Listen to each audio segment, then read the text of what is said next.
Hi everyone, it's Nick with Build Up Advisory Group, and it's Fast Forward Fridays, a web series where we will quickly build what you know about infrastructure design in the nonprofit sector.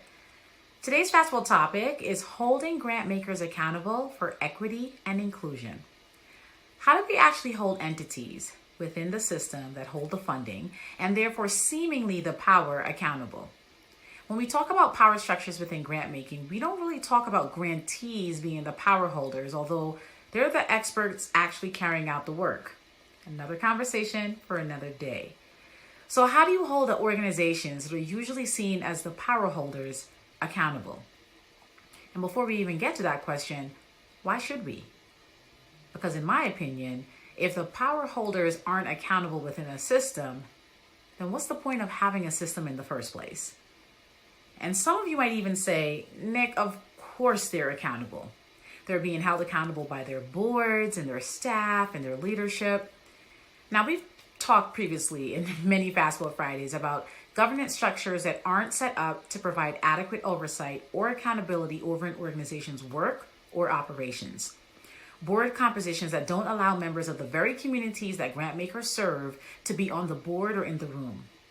And organizational structures that don't allow staff to perform fully within their roles or create diverse staff pipelines to provide that level of accountability. You might think, well, Nick, grantees have the opportunity to exercise some form of accountability because they're in that grantor-grantee relationship. But as we've also shared in many Fast Forward Fridays, we all know what happens in that relationship more often than not. It's not the norm that funders provide extremely flexible grant awards that allow grantees to do their best work. How then are grantees being set up to raise accountability questions to those same funders? So with all of that said, it's clear that we need to hold grant makers accountable. And you'll see that I said grant makers. If you're making grants, you should be held accountable for operating in an equitable and inclusive way. In 2020, a lot of grant makers started to think and talk more about equity, or at the very least, said that they would. Who's holding these grant makers accountable? As you can imagine, given the work we do at Build Up, we were approached by many grant makers asking for help in creating equitable grant making processes. And when we talked about what it took to have an equitable grant making process, the amount of challenging conversations and accountability that they would have to put in place and the organizational restructuring they would have to do, a lot of organizations decided to opt out. What's interesting is that they didn't opt out and say publicly they weren't going to engage in equitable grant making.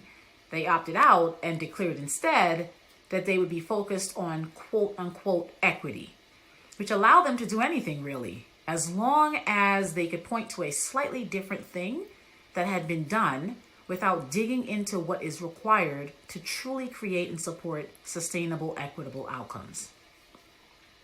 The brave grant makers we work with took that challenge.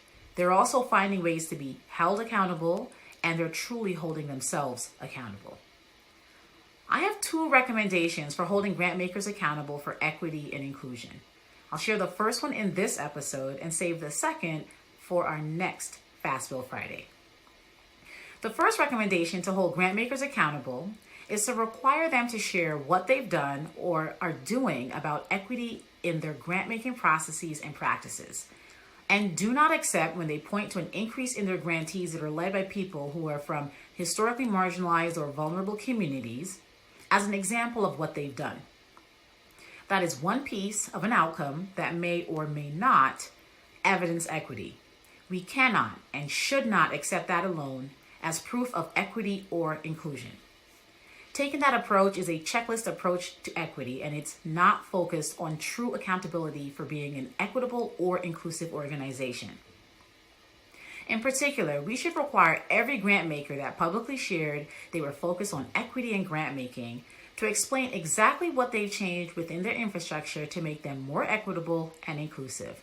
Because if they haven't changed things beyond their grant making structures, haven't even changed much of their grant making, haven't dealt with risk, and are only pointing to grantees that may look different than their previous grantees, we need to hold them accountable.